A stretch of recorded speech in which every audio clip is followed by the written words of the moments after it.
ایک اسکالر سے پوچھا گیا، صحیح واقعہ ہے، ہمارے اسلام آباد کے ایک اسکالر ہیں، ان سے ایک بھائی نے پوچھا کہ کیسے پتہ لگے گا کہ اللہ تعالیٰ نے مجھے معاف کر دیا؟ انہوں نے کہا کہ اللہ سبحانہ وتعالیٰ خود قرآن مجید میں کہہ رہے ہیں، سورہ زمر چیپٹر 39 ورس نمبر 53، کہ کہہ دیجئے میرے ان بندوں سے جنہوں نے حدیں پار کر دی ہیں، لا تقنطوا من رحمت اللہ، اللہ کی رحمت سے مایوس نہ ہو، ان اللہ یغفر الذنوب جميعا، بے شک اللہ سارے کے سارے گناہ معاف کر دیتا ہے۔ اللہ خود کہہ رہا ہے قرآن میں۔ اگر تمہیں اللہ کی بات کا یقین نہیں ہے تو میں تمہیں کیا کہوں، میری بات پہ تمہیں کیسے یقین آئے گا؟ تو یہ ان شارٹ اس کا آنسر ہے کہ کیا اللہ نے ہمیں معاف کر دیا ہے؟ ہو ہی نہیں سکتا ہے کہ انسان خالص توبہ کرے، سچے دل سے توبہ کرے، اللہ تعالیٰ اس کا گناہ نہ معاف کرے، ہو ہی نہیں سکتا۔ لیکن شیطان کا کام ہے کہ بار بار آپ کو یاد کروانا کہ تمہارا وہ گناہ، تمہارا وہ گناہ، لگتا ہے اللہ نے معاف نہیں کیا، لگتا ہے اسی کی سزا تمہیں مل رہی ہے۔ تو یہ شیطان کا جو وسوسہ ہے، اس سے ایک بندہ مستقل پریشان رہتا ہے، اور پھر کیا ہوتا ہے کہ انسان جو ہے پریشانی کی حالت میں اس کی عبادات بھی خراب ہوتی ہیں، اس کی امید مزید ٹوٹتی ہے، اور بار بار وہ پھر ایک سائیکل میں گھومتا ہے، یعنی یہ جو ڈی موٹیویشن کا سائیکل ہے۔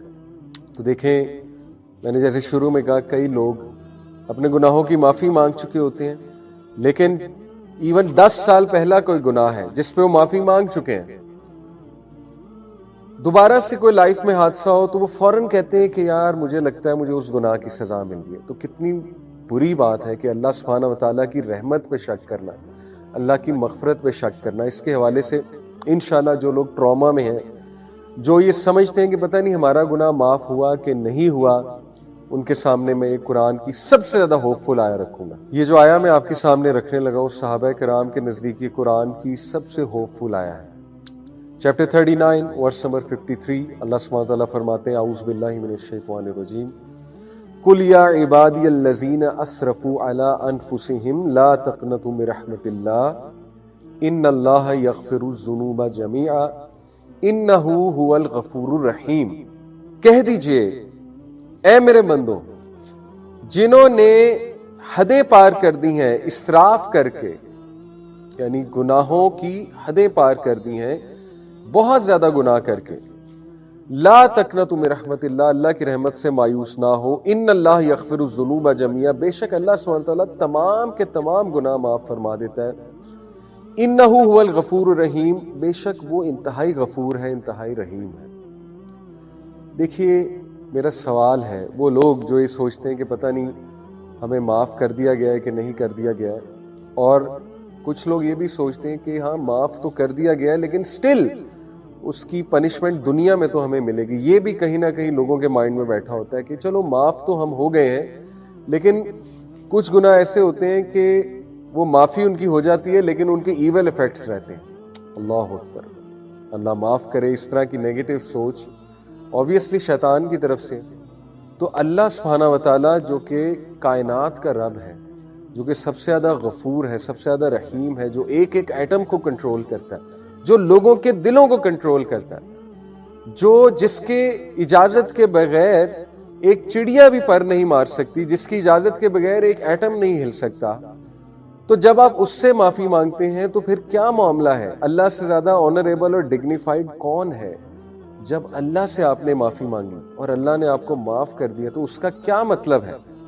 اس کا یہ مطلب ہے کہ اٹس فارگوٹن، اٹس اوور، اور اس کے ایول ایفیکٹس تم تک نہیں آئیں گے۔ یہی مطلب ہے، جو مطلب آپ ایک آنریبل انسان سے سمجھ رہے ہیں، وہی مطلب سب سے زیادہ آنریبل ہستی، ڈگنیفائڈ ہستی اللہ سبحانہ وتعالیٰ کی۔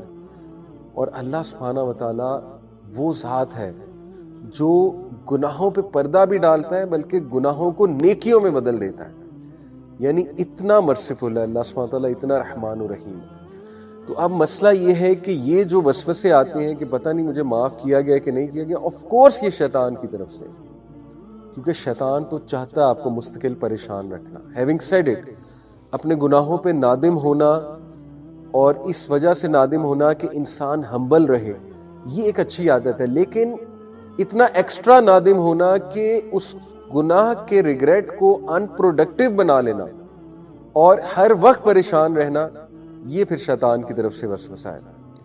اس حوالے سے میں سورہ زمر کی جو آیت نمبر 53 آپ کے سامنے رکھی، اس میں سے 10 پوائنٹس وہ امام الرازی جو تفسیر الرازی ہے اس میں امام الرازی 10 ایسے نقطے بیان کرتے ہیں اللہ سبحانہ تعالیٰ کی رحمت کے حوالے سے جو اس آیت سے نکلتے ہیں، اس ایک آیت سے۔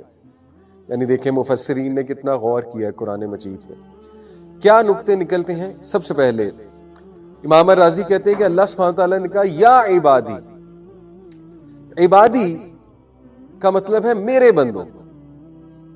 امام الرازی کہتے ہیں کہ جب اللہ آپ کو اپنا کہہ رہا ہے، جیسے آپ باپ سے معافی مانگے، باپ آپ کو کہے کہ ٹھیک ہے میں نے تجھے معاف کیا، اور باپ آپ کو کہے کہ اے میرے بیٹے یا اے میری بیٹی میں نے تجھے معاف کیا، آپ مجھے بتائیں کہ جب باپ آپ کو اپنا کہہ کے مخاطب کرے گا تو کتنا کانفیڈنس آپ کا بڑھنا چاہیے۔ اللہ سبحانہ تعالیٰ آپ کو اپنا کہہ کے پکار رہا ہے کہ میرے بندو، یہ بھی کہا جا سکتا تھا کل یا ایھا الانسان، اے انسان، یہ بھی تو کہا جا سکتا تھا، لیکن نہیں، اللہ نے کہا کل یا عبادی، اے میرے بندو۔ تو پہلی بات امام الرازی نے کہ اللہ آپ کو اپنا کہہ رہا ہے تو وہ معاف کیوں نہیں کرے گا آپ کو، اتنے پیار سے آپ سے اللہ سبحانہ تعالیٰ بات کر رہے ہیں۔ نمبر 2، عبادی، عبد آپ کو پتہ ہے غلام کو بھی کہتے ہیں، اور عبد جو ہے یہ ایک بیچارگی کی سٹیٹ ہے، مسکنت کی سٹیٹ ہے، عاجزی کی سٹیٹ ہے، محتاجی کی سٹیٹ ہے۔ تو اللہ سبحانہ وتعالیٰ اپنے بندوں کو یہ امید دلا رہا ہے اور یہ بات باور کروا رہا ہے کہ مجھے پتا ہے تم کس محتاجی سے، کس بیچارگی سے میرے پاس آئے ہو، اور تمہیں یہ کتنا تنگ کرتی ہے چیز، یہ ریگریٹ تمہیں کتنا تنگ کرتا ہے، یہ مجھے معلوم ہے۔ تو عبادی سے یہ امپلیکیشن بھی نکلتی ہے کہ تم انتہائی محتاجی کی سٹیٹ میں آئے ہو اور یہ مجھے بات پتا ہے۔ دیکھیے اللہ تعالیٰ نے عبادی کا لفظ جو استعمال کیا اس میں ایک تو اپنائیت اور دوسرا اس میں یہ اکنالجمنٹ ہے کہ I know what you are going through, مجھے پتا ہے تمہیں کیا چیز تنگ کر رہی ہے اور تم کتنا محتاجی میں آئے ہو، کتنی بیچارگی میں آئے ہو۔ پوائنٹ نمبر 3، امام الرازی کہتے ہیں اللہ سبحانہ تعالیٰ نے کہا اسرفوا علی انفسہم، جنہوں نے اپنی جانوں پر ظلم کیا ہے اور حدیں پار کی ہیں۔ سبحان اللہ، اس میں کتنا گہرا نقطہ ہے۔ وہ کہتے ہیں کہ دیکھیے جب آپ نے کسی انسان کا کوئی نقصان کیا ہوتا ہے نا، یعنی آپ کی کسی سے لڑائی ہوئی، آپ نے گالم گلوچ کی یا ان کا کوئی حق مار لیا، تو انسانوں کے ساتھ جب بھی آپ معافی مانگیں گے تو ان کا بھی کوئی نہ کوئی نقصان ہوا ہوگا، آپ کا تو ہوا ہوگا، ان کا بھی کوئی نہ کوئی نقصان ہوا ہوگا، کیونکہ وہ انسان ہے۔ اور جب آپ نے کسی دوسرے کا بھی نقصان کیا ہوا ہے، جیسے مجھ سے کوئی معافی مانگنے آئے، تو میرے لیے تھوڑا سا شاید مشکل ہو کہ میں سوچوں کہ یار اس نے میرا اتنا نقصان کیا، میں نے اسے معاف کرنا ہے تو مجھے ذرا جہاد میں نفس زیادہ کرنی پڑے گی، کیونکہ مجھے بھی نقصان ہوا ہے۔ اللہ تعالیٰ انسان کو کہتا ہے کہ اے میرے بندے، تو نے ظلم بھی اپنے اوپر کیا ہے، مجھے تو کوئی نقصان پہنچایا ہی نہیں، میں تجھے کیوں نہیں معاف کروں گا۔ آپ دیکھیں کتنا گہرا نقطہ امام الرازی نے بیان کیا کہ اللہ کہتا ہے کہ تو نے اپنی ہی جان پہ ظلم کیا ہے، مجھے تو کچھ نہیں ہوا۔ اللہ تعالیٰ کو کوئی نقصان پہنچا سکتا ہے، جب ہم اللہ کی کوئی بات نہ مانیں تو اللہ سبحانہ وتعالیٰ کو تو کوئی نقصان نہیں پہنچتا اس سے۔ تو اللہ گارنٹی دے رہا ہے کہ جب میرا نقصان ہی تو نے کوئی نہیں کیا، میں تجھے کیوں نہیں معاف کروں گا۔ اللہ اکبر، تو نے نقصان بھی اپنا کیا ہے، معافی بھی تو مانگ رہا ہے، تو تجھے کیوں نہیں معافی ملے گی۔ چوتھا پوائنٹ امام الرازی کہتے ہیں کہ لا تقنطوا من رحمت اللہ میں صریح الفاظ کے ساتھ نا امید ہونے سے منع فرمایا کہ دیکھو ہرگز مایوس نہ ہونا میری رحمت سے۔ پانچواں پوائنٹ من رحمت اللہ، آپ دیکھیے کہ یہاں پر یہ بھی کہا جا سکتا تھا عربی لینگویج کے مطابق لا تقنطوا من رحمتی۔ امام الرازی کہتے ہیں کہ یا عبادی، اے میرے بندوں کے ساتھ خطاب کے بعد کلام کا تقاضا یہ تھا کہ کہا جاتا لا تقنطوا من رحمتی، کہ میری رحمت سے نا امید نہ ہو جاؤ۔ لیکن اللہ سبحانہ وتعالیٰ نے اپنا ذاتی نام جو کہ ہے اللہ کا ذاتی نام ہے، باقی صفاتی نام ہے، سب سے گریٹسٹ نیم ہے اللہ کا اللہ۔ امام الرازی کہتے ہیں اللہ سبحانہ وتعالیٰ نے اپنا ذاتی نام استعمال کیا، یہ نہیں کہا لا تقنطوا من رحمتی، یہ بھی ٹھیک تھا اگر یہی بات ہوتی لا تقنطوا من رحمتی، میری رحمت سے مایوس نہ ہو، لیکن اللہ نے کہا کہ من رحمت اللہ، اللہ کی رحمت سے مایوس نہ ہو۔ یہ پتہ کیا ہے؟ یہ بالکل اسی طرح ہے کہ ایک بیٹا باپ سے یا ایک بیٹی باپ سے معافی مانگنے آئے، باپ کہے کہ میں نے تجھے معاف کیا، لیکن باپ کہے کہ میں نے اپنا نام لے، میں نے لیٹ سے عبداللہ نے سن آف فلانے نے تجھے معاف کیا، تو کتنی اپنائیت ہے اس میں اور کتنا ایمفیسس ہے اس میں کہ وہ اپنا نام لے کر کہہ رہے ہیں کہ میں نے تجھے معاف کر دیا ہے بیٹا۔ اللہ سبحانہ وتعالیٰ اپنا ذاتی نام استعمال کرتے ہوئے کہتے ہیں کہ اللہ کی رحمت سے مایوس نہ ہو جانا۔ میں گارنٹی دے رہا ہوں، اللہ گارنٹی دے رہا ہے کہ اللہ کی رحمت سے مایوس نہ ہو جانا۔ چھٹا پوائنٹ، ان اللہ یغفر الذنوب جمیعا، امام الرازی کہتے ہیں یہاں پہ یہ بھی کہا جا سکتا تھا انہ یغفر الذنوب جمیعا، بے شک وہ تمام کے تمام گناہ معاف فرما دیتا ہے، لیکن اگین ایمفیسس کے لیے، مزید تاکید کے لیے، اللہ کو پتا ہے کہ میرے جو بندے ہیں یہ بہت کمزور ہیں، بار بار ظاہر ہے ان کو پریشانی ہوگی، ان کو وسوسے آئیں گے، تو اللہ نے مزید ایمفیسس کے لیے دوبارہ کہا ان اللہ یغفر الذنوب جمیعا، بے شک میں اللہ سب کے سب گناہ معاف فرما دوں گا۔ اللہ اکبر۔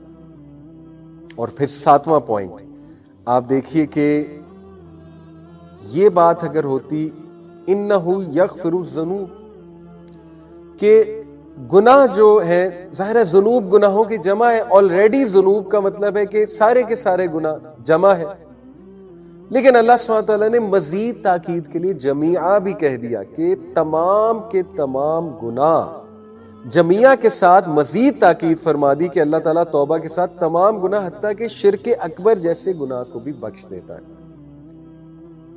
اگر توبہ سچی ہے۔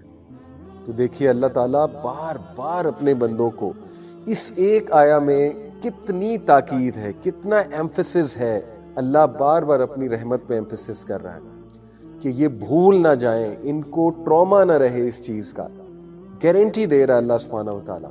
اور پھر آٹھواں پوائنٹ، انہ هو الغفور الرحیم، امام الرازی کہتے ہیں کہ اگر صرف یہی بات ہوتی کہ انہ الغفور الرحیم تو یہ بھی بات درست تھی، دوبارہ سے تاکید دلانے کے لیے، دوبارہ سے ایمفیسس کرنے کے لیے اللہ نے کہا بے شک وہ اور وہ انہ هو الغفور الرحیم، دو بار اللہ نے ایمفیسس دلایا کہ یہ بندہ اس کو شک نہ ہو میری توبہ پہ، بے شک وہ اور وہ تمام کے تمام گناہ معاف کر دیتا ہے۔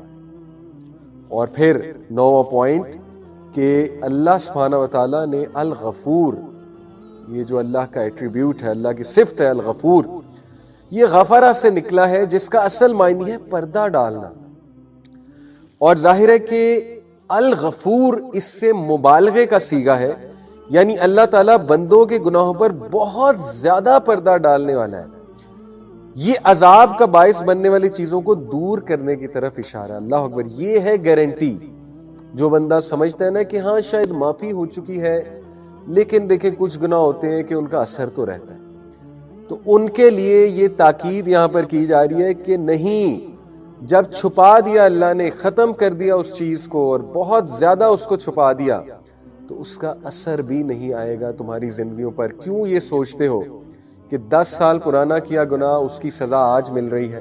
بھائی کتنی بار توبہ کر چکے ہو، کتنی بار اللہ سبحانہ تعالیٰ سے معافی مانگ چکے ہو، لیکن معافی خالص ہونی چاہیے، توبہ خالص ہونی چاہیے، دوبارہ نہیں پلٹنا اس گناہ کی طرف۔ ہاں حدیث میں، صحیح مسلم کی حدیث سے یہ اشارہ بھی ملتا ہے کہ کبھی کبھی ایک انسان ایک گناہ میں اس طرح پڑ جاتا ہے کہ وہ ریپیٹ کرتا ہے اس گناہ کو، لیکن بار بار سچی توبہ کرتا ہے، توبہ اس کی خالص ہوتی ہے، اللہ تعالیٰ اسے ہر بار معاف فرماتا ہے، لیکن جان بوجھ کے گناہ کی طرف جانا یہ خطرناک بات ہے۔ تو یہ اللہ سبحانہ تعالیٰ جو غفور، غفرہ اس کا روٹ ورڈ ہے، یعنی پردہ ڈال دیتا ہے، اور الغفور مبالغے کا صیغہ ہے کہ اللہ تعالیٰ ہر گناہ پہ پردہ ڈال دے گا تمہارے، اور پھر الرحیم رحم سے مبالغے کا صیغہ ہے، اور یہ کہ وہ بے حد رحم کرنے والا ہے۔ تو یہ مغفرت کے بعد مزید رحمت کے نتیجے میں عطا ہونے والی نعمتوں کی طرف اشارہ۔ اللہ اکبر، یعنی ریجوائس، خوش ہو جاؤ گناہ کی معافی جب ہو گئی تو اب نعمتیں ملیں گی تمہیں. لیکن انسان نفسیاتی طور پہ اپنے آپ کو اتنا گرا لیتا ہے, اتنا نیگیٹو کر لیتا ہے کہ کوئی نعمت مل بھی رہی ہوتی ہے اس کی طرف توجہ نہیں کرتا اور اسی ڈپریشن میں رہتا ہے, میرا گناہ نہیں معاف ہوا, میرا گناہ نہیں معاف ہوا, نعمتوں کی طرف, رحمتوں کی طرف دیکھ ہی نہیں رہا. اللہ گارنٹی دے رہا ہے. امام الرازی کہتے ہیں کہ الغفور کے بعد الرحیم جو اللہ سبحانہ و تعالیٰ نے کہا, یہ مغفرت کے بعد مزید رحمت کے نتیجے میں عطا ہونے والی نعمتوں کی طرف اشارہ ہے. اس کی مثال بھی دی امام الرازی کہ مثلاً کوئی شخص کسی چور کو چوری کرتے ہوئے پکڑ لیتا ہے, اب وہ اسے سزا دے یا دلوا سکتا ہے, مگر وہ اس کی منتوں اور آئندہ ایسا نہ کرنے کے وعدے کی وجہ سے اس کی چوری پر پردہ ڈال دے اور کسی کو اس کی اطلاع نہیں دیتا. یہ مغفرت ہے. پھر وہ اس کی حالت زار پر رحم کرتے ہوئے اسے کچھ رقم دے کر کاروبار میں کھڑا کر دیتا ہے. یہ اس پر رحم ہے. اللہ مغفرت کیا ہے کہ اس کی چوری چھپا لی, رحمت کیا ہے کہ اس کو کچھ رقم دے دی کہ اپنا کاروبار کرو اور چوری سے نکلو. سبحان اللہ. خوش ہو جائیں, اللہ تعالیٰ گناہ بھی معاف فرمائے گا, پردہ بھی ڈالے گا اور آپ کو انیبل کرے گا. جو جتنا ذکر کرے گا اس کے باغ اتنے بنتے جائیں گے, اس کی پراپرٹی بنتی جائے گی, ٹھیک ہے, اس کے لینڈز ہوں گے وہاں پہ, جو جتنا ذکر کرتا جائے گا. دیکھیں اللہ کہتے ہیں الا یعلم من خلق وهو اللطیف الخبیر, کہ کیا وہ نہیں جانے گا جس نے تمہیں بنایا؟ obviously وہی جانے گا. سورہ ملک کی آیت ہے. تو اللہ ہمارے بارے میں کیا بتاتے ہیں, انسان ہے کیا, انسان کی نیچر کیا ہے, اور اس سے میں ریلیٹ کروں گا سیلف ڈیولپمنٹ کو کہ اب ہم اپنے آپ کو ڈیولپ کیسے کر سکیں. ٹھیک ہے, ویسے تو سائیکولوجیکلی دیکھا جائے تو بہت اس پہ کام آج کل ہو رہا ہے کہ ٹائم مینجمنٹ کیسے کی جائے, اسٹریس مینجمنٹ, سلیپ مینجمنٹ, ٹھیک ہے نا جی. پھر یہ کہ اپنے آپ کو پروڈکٹیو ایکٹیویٹیز میں کیسے بزی رکھا جائے, کمیونیکیشن سکلز کیسے گرو کی, یہ سب سیلف ڈیولپمنٹ کے ٹاپکس ہیں. لیکن قرآن مجید اور اللہ سبحانہ و تعالیٰ نے ہمارے سامنے اتنا سمپلیفائی کر دیا نا اس چیز کو کہ بس یہ کرو, دیٹس اٹ, یہ کرو, تمہاری پرسنالٹی ٹھیک ہو جائے گی, تمہاری سیلف ڈیولپمنٹ ہو جائے گی. تو اس حوالے سے میں آپ کو 3 نفس آج بتاؤں گا. ٹھیک ہے, شاید آپ کو پہلے بھی پتا ہو, لیکن یہ کہ ہم ان 3 نفس کو دیکھیں گے کہ ہم نے کس طرح سے سمجھنا ہے اور گرو کرنا ہے, یا کسی ایک آدھے کو کرب کرنا ہے تو کیسے کرنا ہے. سب سے پہلے اللہ نے سورہ قیامہ میں, سب سے پہلے میں آپ کے سامنے نفس لوامہ کا تذکرہ کروں گا. ٹھیک ہے, نفس اور روح کیا ہے یہ میں آپ کو آسان الفاظ میں اگر بتاؤں, اس پہ خیر کافی ڈسکشن ڈیبیٹ موجود ہے اسکالرس کی, لیکن ان شارٹ یہ کہ نفس از دی سافٹ ویئر, روح از دی ہارڈ ویئر. ٹھیک ہے, نفس ہمارے جو 3 نفس ہیں نا, یہ ہمارے بیہیویئر کو ڈائریکٹ کرتے ہیں. سائیکالوجی ہمیں بتاتی ہے کہ کیمیکلز ہمارے بیہیویئر کو ڈائریکٹ کرتے ہیں. ڈوپامین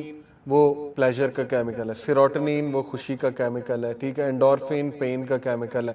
تو بالکل ٹھیک ہے, یہ ریسرچ موجود ہے, ایسا ہی ہوگا, اللہ نہیں بنائے وہ کیمیکلز. لیکن ان سے بھی زیادہ جو نفس ہے نا, ہمارے 3 نفس, وہ ہماری حرکات اور سکنات اور بیہیویئر اور سوچ اور ایکشنز کو ڈائریکٹ کر رہے ہوتے ہیں. ٹھیک ہے, پہلا ہے نفس لوامہ. اس کی اللہ نے قسم کھائی سورہ قیامہ, لا اقسم بیوم القیامہ ولا اقسم بالنفس اللوامہ. اللہ جب بھی کسی چیز کی قسم کھاتا ہے تو وہ ایک بہت ضروری اور امپورٹنٹ چیز. ٹھیک ہے, میں قسم کھاتا ہوں, اس کی ٹرانسلیشن ہے میں قسم کھاتا ہوں روز قیامت کی, قیامت والے دن کی, یوم القیامہ. ولا اقسم, اور میں قسم کھاتا ہوں بالنفس اللوامہ, نفس لوامہ کی. نفس لوامہ کیا؟ نفس لوامہ کی ٹرانسلیشن ہے ملامت کرنے والا نفس. ٹھیک ہے, ملامت, جسے اردو میں ہم کہتے ہیں ضمیر.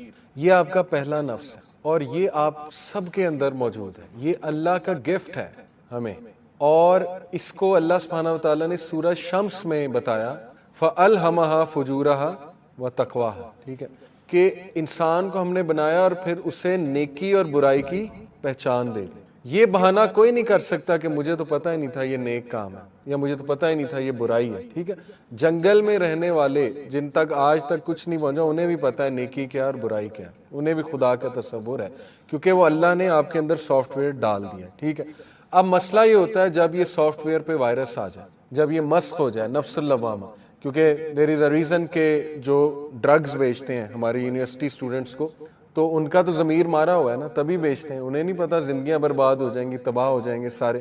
یہ پون انڈسٹری والے ضمیر مرا ہوا ہے, فارغ. ٹھیک ہے, وہ انہیں کیا ہے, جو مرضی کرے, لوگوں کی زندگیاں تباہ ہوں, انہیں کیا, انہیں تو پیسہ مل رہا ہے. ٹھیک ہے, $بلین.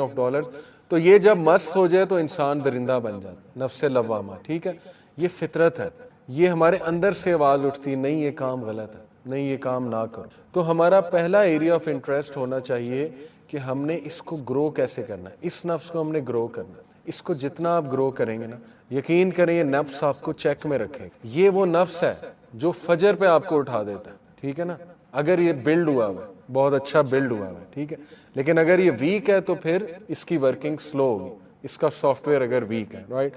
یہ وہ نفس ہے جو آپ کو حق بولنے پہ مجبور کر دے گا، ٹھیک ہے، جو آپ سے بڑے بڑے جو ہے نا وہ کام کرا لے گا۔ تو انبیاء کا یہ نفس بہت اوپر تھا، صحابہ کا یہ نفس بہت اوپر تھا، نفس لوامہ، ٹھیک ہے۔ تو اس کو اب گرو کیسے کرنا ہے، پریکٹیکلی ہم بیٹھ کے نا سوچتے بھی ہیں، اور آپ لوگ بلکہ میں چاہوں گا جیسے میں نے بھی موبائل نکالا ہوا ہے اس طرح موبائل پہ نوٹس ہم لیں گے ابھی انشاءاللہ۔ دیکھیں نفس لوامہ گرو ہوتا ہے سب سے پہلے ایسا لٹریچر پڑھنے سے جس میں ملامت ہو رہی ہے، اور دنیا میں ملامت والا سب سے بہترین لٹریچر کیا ہے؟ قرآن۔ قرآن سے بڑی کتاب تو نہیں آ سکتی نا ملامت والی، ٹھیک ہے۔ تو آپ ابھی بیٹھے بیٹھے پلان بنائیں کہ میں نے ڈیلی کتنی آیات پڑھنی ہے قرآن کی۔ اگر آپ کو ملامت والی سورہ مجھ سے پوچھنی ہے تو وہ 30واں پارہ ہے، 30واں پارہ فل آف ملامت ہے، ٹھیک ہے۔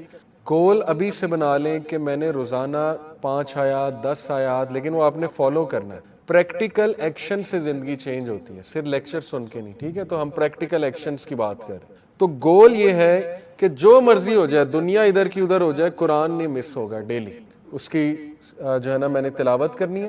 اور ریئلسٹک گولز بنائیں، ہم نہیں کہہ رہے سورہ البقرہ ڈیلی پڑھیں، ہم کہہ رہے ہیں 5 آیات پڑھیں 10 آیات پڑھیں لیکن ترجمے کے ساتھ، اور 30واں پارہ، ٹھیک ہے۔ یہ ہے پہلا ٹاسک کرنے کا، قرآن کے ساتھ جڑیں، نفس لوامہ گرو ہوگا۔ جب وہ ہیوی پاورفل ہو جائے گا وہ نفس، آپ دیکھیں آپ کیا کیا کرتے ہیں انشاءاللہ، ٹھیک ہے۔ دوسرا کرنے والا کام ایسا لٹریچر، دیکھیں جیسے دارالاسلام کی کتابیں ہیں، دعاؤں کے اوپر ہے، دعاؤں کی قبولیت کی سٹوریز، اس پہ ایک کتاب ہے کہ لوگوں کی کیسی کیسی دعائیں قبول ہوئی ہیں، ٹھیک ہے، اس سے یہ کہ بندے کا ایمان بوسٹ ہوتا ہے۔ پھر ایک وہاں پہ کتاب ہے کہ سٹوریز آف ریپینٹنس، ایسے ایسے واقعات ہیں تاریخ کے کہ اللہ نے کن کن لوگوں کو معاف کیا ہوا ہے، ٹھیک ہے نا، کہ لوگوں نے رجوع کیسے کیا، اللہ سے معافی کیسے مانگی، یہ ملامت ہوگی آپ کی۔ اسی طرح صحابہ کی سٹوریز ہیں۔ تو پہلا کام کرنے والا یہ ہے کہ ملامت والی چیزیں آپ کو نظر آ رہی، اوکے، اس کا پریکٹیکل سلوشن جو آپ کا سوشل میڈیا کے، سب سے زیادہ ٹائم ہم سوشل میڈیا پہ گزارتے ہیں، جو مرضی کر لیں یہ عادت نہیں چھوٹنے والی، ٹھیک ہے۔ تو بہتر یہ ہے کہ اس کو کلین کر لیں، ایسے پیجز جوائن کر لیں جو ریمائنڈرز والے، وزڈم والے پیج، ٹھیک ہے، یہ کلین اپ کریں اپنے سوشل میڈیا کو، فضول چیزیں ختم اور پروڈکٹیو چیزیں آ رہی، نظر ہی وہ چیز آ رہی، ریمائنڈر آ رہا ہے، ٹھیک ہے نا، حدیث، صحابہ کے کوٹس، انسٹا پہ اتنے کمال پیجز ہیں، صحابہ کوٹس ایک پیج ہے، ٹھیک ہے نا، اس طرح اسلامک ریمائنڈرز ایک پیج ہے، یوتھ کلب کے پیجز ہیں، اسی طرح فیس بک، یوٹیوب پہ آپ کے شارٹس ہی وہ آئیں سامنے جو ریمائنڈر ہیں، اچھا نالج ہے۔ دیکھیں میرے شارٹس اگر میں آپ کو کبھی دکھاؤں کیا آئے گا اس میں، آپ کو پتا ہے نا الگوریدمز ہوتے ہیں، جو آپ زیادہ دیکھتے ہیں وہی پھر شارٹس آتے رہتے ہیں۔ الحمدللہ میرے شارٹس میں یا کوئی اسلامک ریمائنڈر آ رہا ہے 30 سیکنڈ کا، آج کل بڑے اچھے اچھے شارٹس بن رہے ہیں، یا کوئی ڈیبیٹ کا پارٹ آ رہا ہے، کوئی فیمنزم پہ ڈیبیٹ ہے، کیونکہ میں نے وہ دیکھی بہت ہے ان کے شارٹس، یا یہ کہ وہ آپ نے یو کے میں آرگنائزیشنز ہیں، حمزہ ڈین ایک چینل ہے، اس کے چھوٹے چھوٹے 30 سیکنڈ کے آنسر وہ ڈیبیٹ کر رہے ہیں 1 on 1، ٹھیک ہے نا، انگریزوں کے ساتھ، ایتھیسٹ کے ساتھ، وہ آ رہا ہے۔ ایسٹرو فزکس کی باتیں آ رہی ہیں انٹرسٹنگ، 30 سیکنڈ کی، گیلیکسیز کی، ٹائم ٹریول کی، اسی طرح ماشاءاللہ فلسافیکل چیزیں۔ یہ اس لیے ہے کیونکہ اوور دا ٹائم میں نے یوٹیوب پہ دیکھا ہی ہے، تو اب یہ آتا ہی ہے، ٹھیک ہے، شارٹس آتے ہی۔ تو یہ ہے اصل میں کام کرنے والا کہ وہ چیز ہی آپ کے سامنے وہ ہو جو اس نفس کو گرو کرنے والی چیز، ٹھیک ہے۔ پھر اس کا ایک اور پریکٹیکل سلوشن ہے کہ ایسے لوگوں میں بیٹھیں جو ملامت کرنے والے، جیسے یہ لیکچر، اس کو مسٹ بنا لیں۔ دیکھیں ایسے لیکچرز میں آیا کریں، آپ وہاں بھی دیکھ سکتے ہیں، یوٹیوب پہ بھی دیکھ سکتے ہیں، ہماری ویڈیوز موجود ہیں، لیکن چل کر آنا یہ ایک اسپیشل چیز ہے، ٹھیک ہے، یہ اللہ کو جیسچر ہے۔ میرا دوست ایئرپورٹ پہ آئے امریکہ سے، میں اسے کہوں کریم پہ آ سکتا ہے، اوبر کرا آ جائے گا، لیکن جب میں خود پہنچ جاؤں پھول لے کے تو ایک جیسچر ہے، تو یہ اللہ کو جیسچر ہے، ٹھیک ہے، کہ میں آ گیا ہوں، چل کر آیا ہوں، محنت کر کے آیا ہوں۔ اور ایسی محفلوں پہ میں برکت ہوتی ہے، چاہے کچھ سمجھ آئے نہ آئے، چاہے بورنگ ہو، چاہے سلو ہو، چاہے کچھ بھی ہو، ٹھیک ہے نا، ہر چیز آپ کے مزاج کے مطابق نہیں ہوگی، لیکن ایسی محفل میں صرف آنے سے یہ نفس بوسٹ ہوتا ہے، یہ اس کی خوراک ہے، ایسی محفلیں نفس لوامہ کی، ٹھیک ہے. اور مسجد کے ساتھ نفس لوامہ بہت گرو کرتا ہے مسجد کے ساتھ کنیکٹ کر. اور نبی صلی اللہ علیہ وسلم نے تو باقاعدہ انکریج کیا ہے کہ بیٹھو ذکر کرو، انرجی لو اس جگہ کی، مسجد کی انرجی لو، بیٹھ جائے کریں وہاں پہ 5 منٹ بیٹھ جائے کریں، 10 منٹ نماز کے بعد انرجی لیں، ذکر کریں، ٹھیک ہے نا، قرآن پڑھ لیا کریں. تو یہ ریئلسٹک گولز آپ کو بنانے پڑیں گے اس نفس کو جو ہے نا وہ گرو کرنے کے. تو ایسے لوگوں میں بیٹھیں، ایسی گیدرنگز میں جائیں جہاں نفس لوامہ جو ہے وہ گرو ہو رہا ہے. دوسرا جو نفس ہے وہ ہے نفس مطمئنہ، اور اس کا تذکرہ سورہ فجر میں ہے. یا ایتھا النفس المطمئنہ ارجعی الی ربک راضیۃ مرضیہ فادخلی فی عبادی ولی جنتی. اللہ کہتے ہیں کہ اے نفس جو مطمئن ہے، جو سیلف سیٹسفائیڈ ہے، اور اس کو سیلف ایکچولائزیشن کہتے ہیں سائیکالوجی کی لینگویج میں. سیلف ایکچولائزیشن وہ سٹیج ہوتی ہے جو ہر انسان پا سکتا ہے. علامہ محمد اقبال کے مطابق وہ خودی کا کانسیپٹ، خودی کو کر بلند اتنا کہ ہر تک. خودی، سیلف ایکچولائزیشن اور نفس مطمئنہ میرے نزدیک ایک ہی چیز، ٹھیک ہے. سیلف ایکچولائزیشن وہ سٹیج ہوتی ہے جب بندہ دنیا کی پریشانیوں سے بری ہو جاتا ہے اور بہت بڑے بڑے کام کر جاتا ہے، ٹھیک ہے. اور ایبراہم میسلو ایک سائیکالوجسٹ ہے، اس نے پورا پیرامڈ ہائرارکی آف نیڈ سے وہ سیلف ایکچولائزیشن سمجھائی. اس نے کہا سب سے پہلے انسان کی بیسک نیڈز ہیں وہ پوری ہوتی ہیں، سیکس ہے، سلیپ ہے، ہنگر ہے، ٹھیک ہے. اس کے بعد اس کی کچھ لو اینڈ سیلف اسٹیم کی نیڈز ہوتی ہیں، وہ پوری ہوتی ہیں. پھر بلونگنگنیس، پھر سیلف اسٹیم، یعنی وہ چاہتا ہے اس کی ایک شناخت ہو، وہ سوسائٹی کو کچھ ان پٹ دے، اسے لو چاہیے، اسے آپس میں مل جل کے رہنا چاہیے، یہ بھی ہو جاتی ہیں. تو آہستہ آہستہ وہ سیلف ایکچولائزیشن پہ آ جاتا ہے، یعنی وہ ایک ایسا انسان بن جاتا ہے جو انڈیپینڈنٹ ہو جاتا ہے، بری ہو جاتا ہے دنیا کی پریشانیوں سے، اور وہ بہت بڑا کام کوئی کر جاتا ہے. اس کی مثالیں وہ لیڈرز سے دیتا ہے. مدر ٹیریسا ہو گئی، ٹھیک ہے نا، اسی طرح ابراہم لنکن ہو گیا، اس کی مثال دیتا ہے کہ کتنا بڑا وہ کام کر گیا. لیکن خیر ہم تو انبیاء کی مثالیں دیتے ہیں. انبیاء تو بغیر بیسک نیڈز کے سیلف ایکچولائزیشن پہ تھے. وہ تو کہتا ہے پہلے بیسک نیڈز پوری ہوں گی پھر آپ اوپر آئیں گے. انبیاء کی تو بیسک نیڈز بھی پوری نہیں تھی، کھانے کو نہیں ہوتا تھا کئی دن، ٹھیک ہے نا. تو اس کے باوجود وہ سیلف ایکچولائزیشن پہ تھے. کیوں؟ اللہ کو پہچان گئے تھے. they knew who Allah is. ٹھیک ہے. تو نفس مطمئنہ یعنی جو میں کہہ رہا ہوں سیلف ایکچولائزیشن وہ کیسے گرو ہوگا، اس پہ اب پریکٹیکلی ہم دیکھتے ہیں کیا کیا جا سکتا ہے. اچھا، مطمئن ورڈ تو آپ کو سیلف ایکسپلینیٹری ہے کہ اطمینان، ٹھیک ہے، ایسے کام جس سے اطمینان آئے. سائیکولوجیکلی پروون ہے کہ ڈپریشن سے اگر آپ نے نکلنا ہے نا اور اینگزائٹی سے، تو آپ دوسروں کی مدد کرنا چاہیے. یہ اس پہ تو اب سائیکالوجی بہت بات کر رہی ہے. گریٹیٹیوڈ پورا چیپٹر پڑھا ہے میں نے. گریٹیٹیوڈ سمجھتے ہیں نا، شکر گزاری. گریٹیٹیوڈ پازیٹیو سائیکالوجی میں نے پورا چیپٹر پڑھا. اس میں انہوں نے ریسرچز کوٹ کی ہیں کہ وہ لوگ جن کو گریٹیٹیوڈ کی عادت ہوتی ہے، شکر گزاری کی اور دوسروں کی مدد کرنے کی، کیونکہ گریٹیٹیوڈ والے لوگ جو ہے نا وہ اپریشیٹو بھی ہوتے ہیں. وہ دوسروں کو تھینک یو بھی بولیں گے، جزاک اللہ بھی بولیں گے، گریٹیٹیوڈ شو کریں گے، ٹھیک ہے. وہ اللہ کو گریٹیٹیوڈ شو کریں گے. پھر یہ کہ وہ دوسروں کے لیے نرم ہوں گے، گریٹیٹیوڈ ہے نا. تو ان کے برین کی ویوز کو، ڈیلٹا ویوز، الفا ویوز، بیٹا ویوز، یہ برین کی ویوز ہوتی ہیں، ان کو اسٹڈی کیا گیا تو وہ بہت ہائی تھیں. جتنی یہ ویوز ہائی ہوتی ہیں اس کا مطلب آپ کی تھنکنگ اچھی ہے، آپ کی انالیٹیکل ایبلٹی اچھی ہے، آپ سمجھدار ہیں، یہ مطلب ہے ان شارٹ. تو ان کی وہ بہت ہائی تھی. کن لوگوں کی؟ جن کو گریٹیٹیوڈ کرنے کی بہت عادت ہے، وہ انہوں نے ٹریک آؤٹ کیے، ٹھیک ہے، جو بھی کیا ہوگا جیسے بھی. تو یہ تو اب سائنس پروو کر رہی ہے کہ آپ نے ڈپریشن سے نکلنا ہے، انگزائٹی سے نکلنا ہے تو دوسروں کی مدد کر. لاسٹ ایئر میری ایک بھائی سے ملاقات ہوئی اور وہ بھی ماشاءاللہ دائی ہیں. وہ ایک ڈپریشن سے گزر رہے تھے، بہت بڑی ڈپریشن. ہر انسان کی زندگی میں کوئی نہ کوئی ایسا واقعہ ہوتا ہے جو بہت زیادہ اسے ڈپریس کر دیتا. تو انہوں نے خود اپنا ایکسپیرینس شیئر کیا کہ میں سیلاب جب آیا تھا، لاسٹ سیلاب آیا تھا نا، میں گھر سے نکلا اور سیلاب زدگان کی میں نے مدد کی، کمفرٹ زون سے نکل کے، اور میری ڈپریشن کیور ہو گئی، ڈپریشن ختم ہو گئی. اس لیے پریکٹیکل ایکشن لیں، دوسروں کی مدد. اب ظاہر ہے ہر کوئی نہیں جا سکتا شہر چھوڑ کے باہر، تو اپنے ارد گرد ایونیوز ڈھونڈ لیں، کمیونٹی سروس کی، سوشل ویلفیئر کی، ٹھیک ہے، ایسی آرگنائزیشنز، یا خود شروع کر دیں. Don't wait for an organization, اپنا گروپ بنا لیں محلے کا. جس طرح سائیکلنگ اکٹھے کرتے ہیں، بیڈمنٹن اکٹھے کرتے ہیں، فٹ بال اکٹھے کھیلتے ہیں، تو سنڈے کے سنڈے کیوں نہیں چلڈرن ہاسپٹل بھی تو جایا جا سکتا ہے گروپ بنا کے، ٹھیک ہے. وہاں کینسر پیشنٹس دیکھیں، آپ کی آنکھیں کھل جائیں گی، آپ کا تزکیہ ہوگا، ٹھیک ہے. تو یہ خود بھی آپ کر سکتے ہیں. پھر گروپ بنا لیں محلے کا, چلیں جی دیگ پکواتے ہیں, سب پاکٹ منی سے کچھ نہ کچھ دیں, دیگ پکوائیں,